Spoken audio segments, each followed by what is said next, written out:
বন্ধুরা, আপনাকে মনে আছে না সবার ভিত্তি করে অল্প অল্প চাল দিয়ে তেল দিয়ে আর আন্ডা দিয়ে আমরা যে ছোটকালে জুলাপাতি খাইছি। তো হেটাই দিয়ে আজকে আমার ছোট ভাই বোন মিলে জুলাপাতি খাইতেছে। তো উনি আমি ভাগ ধরুম দিই ওরা কি কয়। সকাল সকাল আর নিজের দিকে নিজে ডরে গেলাম গা, কারণ নিজে ঘুমিয়ে গেলে ওটা চিন্তাছি না, মনে হইতেছে আমি নিজের ডুপ্লিকেট।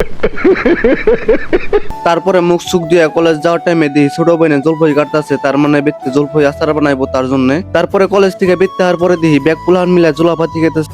তো ওটাই আপনাকে দেখাম যে জুলাপাতি কেমনে করে খায়। আর এনে আমি বাঘ ধরার চেষ্টা করুম দি পুলান আমার কি কয় নাই না না নাই, ওটাই আপনাকে দেখানি ট্রাই করুম। তো এনে কি করুন জুলাপাতি খাইতেছুন? হ্যাঁ, কেরা কেরা এই যে আমি কয়জন মিলে মানে গুনি নাই, উনি নাই কি কি দেয়? এই যে আলু ভাজা আর হলো খিচুড়ি। এই দুটাই তার মানে একজনে বাঘে কেরা কি কি দিছে মানে কিটা ওইটা তো জানলাম না, ওইটা তো জানলাম না। চাইল আর আলু দেন নাকি? চাল আলু তেল মরিচ তার মানে কিছু দিম না। হ্যাঁ, আপনি আমার নিবেন নি? আপনি কোনো জুলাপাতি খাবেন নাকি? নিমু। আমি হাসা কথা কই, আমি ভাবছিলাম আমার নিব না, তো ছোট ভাই গুলো নিব।